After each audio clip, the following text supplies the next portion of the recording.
Hey guys, welcome again to Team Forbidden's YouTube page. This time I am going to do my own personal deck profile. My name is Andrew, the Collector, one of the original founders of the team, and I'm going to be showcasing my personal deck profile of Superheavy Samurais. Alright, let's get into the deck. Alright, so first off, obviously 3 Big Benki. He is one of the biggest beat sticks of the deck. It has 3,500 defense and 1,000 attack. The thing about Superheavy Samurais is that the big power monsters are able to attack in defense. That's the same with the synchros as well as a couple of the regular monsters. So yeah, it's a really good deck. It prevents against any of the mirror forces or anything that targets attack position monsters. So yeah, he's just a good 3,500 beat stick and is able to attack while in defense. Next we have 3 Giga Gloves, a must in this deck because whenever it's sent to the graveyard, no matter what the cost, you excavate the top 5 cards on your deck and rearrange them in any order you want. And if your opponent declares a direct attack, you can banish this card from the graveyard the same turn it was sent there, and excavate the top card in your deck, and if it's a Superheavy Samurai monster, that attacking monster's attack becomes 0 permanently. It has saved me so many times in the past. Next we have 3 Superheavy Flutists. Pretty much the major backbone of this deck, because you contribute him to special summon a Superheavy Samurai monster from your hand. So let's say that you have him in your hand, you summon him, tribute him to get out Big Benki in defense. Boom, there you go. And his secondary effect is that while he's in the graveyard, if any of your Superheavy Samurai monsters are targeted by a card effect, you can banish him to negate and destroy that card effect. So it's good protection and good summoning spam for your big monsters. Next we have our Superheavy Samurai Scales. I don't really use him that often for my big plays. I use him more for my synchro plays or for protection. He's basically Cyber Dragon for the deck. If your opponent controls 2 or more monsters while you control none, you can special summon him, and when he's special summoned or normal summoned, you can special summon a level 4 or lower Superheavy monster from your graveyard. And yeah, it's good for Exceed plays or synchro plays, because you can also get the tuner Superheavy monsters. Speaking of which, are 3 Superheavy Monster Battle Balls. These are honestly, in my opinion, one of the greatest tuner monsters in the game. They would be better if they were for any synchro monster, but it's only for Superheavy. But in this deck, it's one of the greatest tuners ever. You are able to use this card and one of your opponent's monsters and synchro for a Superheavy Samurai monster. And I actually did look it up. You can do it with a tuner monster. It just has to be a monster with a level to get any of your Superheavy Samurai monsters. So you not only get one of your big Superheavy Samurai monsters, but you also get rid of some of their monsters that you don't like. Next up is our 2 Superheavy Samurai Trumpeteers.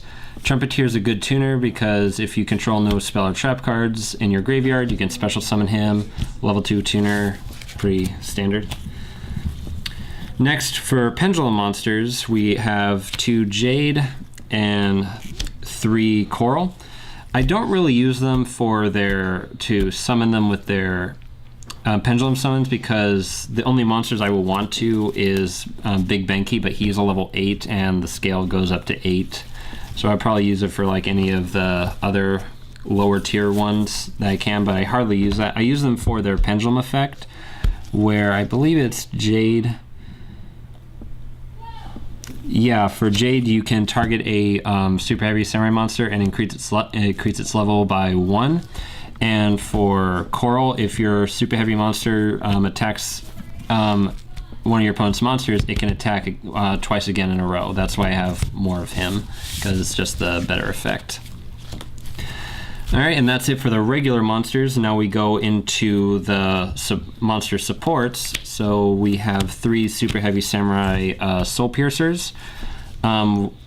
it's pretty much, it can also become an equip card. You can equip it to any super heavy monster and they would inflict piercing. And the best part of this is when it's sent to the graveyard, no matter what, you can automatically add a super heavy samurai monster from your deck to your hand. So that's really good. Next we have 2 Gauntlet. You can again equip it to one of your monsters and it gains 400 defense, but the real reason why I use this is for a hand trap where it doubles your monster's defense. So if your opponent somehow gets a monster with higher defense than, like, let's say Big Banky, you can discard this during the damage step. Your Banky goes from, I think, 350 to 7,000. So yeah, that's a big plus. Next is hand trap for Soulfire Armor, to where it protects your monster from being destroyed by battle or by card effects by just discarding. And then finally for the Super Heavies, we have Super Heavy Samurai Drum. When this card on the field is destroyed, you can special summon a Super Heavy monster from your graveyard, and it's also level 1 tuner and everything. Now for the regular hand traps, I got 3 Effect Veiler. It's Effect Veiler just because. Next we have Giant Rat, because it can, yes, it's slow in this format, but it's still useful here and there because it can get out Big Banky, and when Banky's special summon, it automatically switches to defense. So if you're ever in a pinch, you can use Giant Rat. And then Effect Veiler, obviously, and 2 Maxis.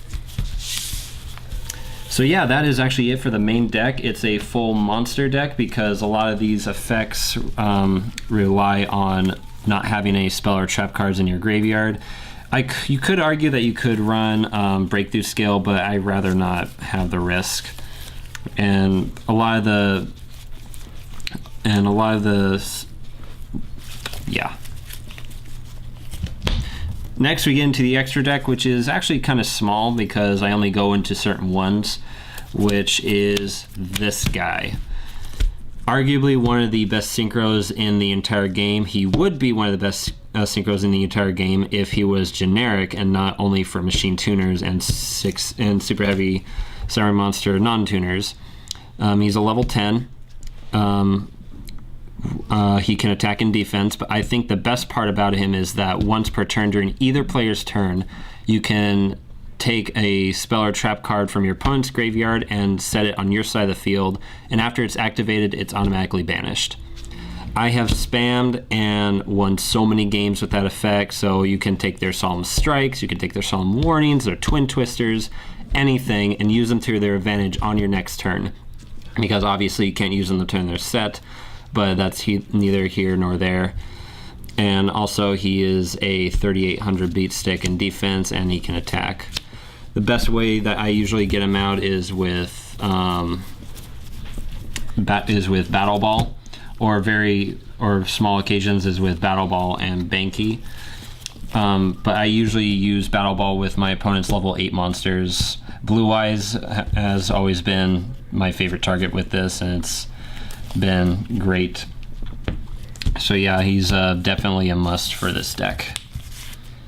Next we have 2 Super Heavy Samurai Ogres. He's also really good, level 6. When he can also attack and defense, but when he's also special summoned, you destroys your entire opponent's back row. That should be self-explanatory. And finally, for Super Heavy Samurai Synchro Monsters, we have Beast Kubabi. He is level 9, and while he's on your side of the field, he gains 900 defense for each special summon monster your opponent controls. So yeah, just a big beat stick. And next we have Naturia Beast, 2 Naturia Barkion, Blue Spirits. I just have them in here. I've literally never go into them, but I just have them in here just in case I run into that situation. And that's it for the synchros. And then for Xyz, I just have Abyss Dweller and Symphony de Jin. I could add more, but I find these more useful in this deck than any other deck. And so So one of the things that I like to do with this deck is I use Battle Ball and I use my opponent's level 8 monster to get out the Warlord.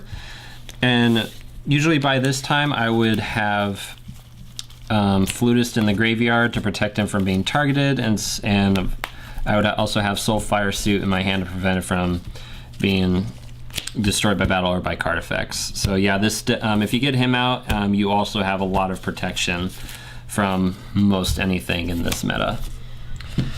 Alright guys, that's it for the deck profile. Thank you so much for tuning in, and I hope to catch you next time. Please like, subscribe, and we will catch you next time.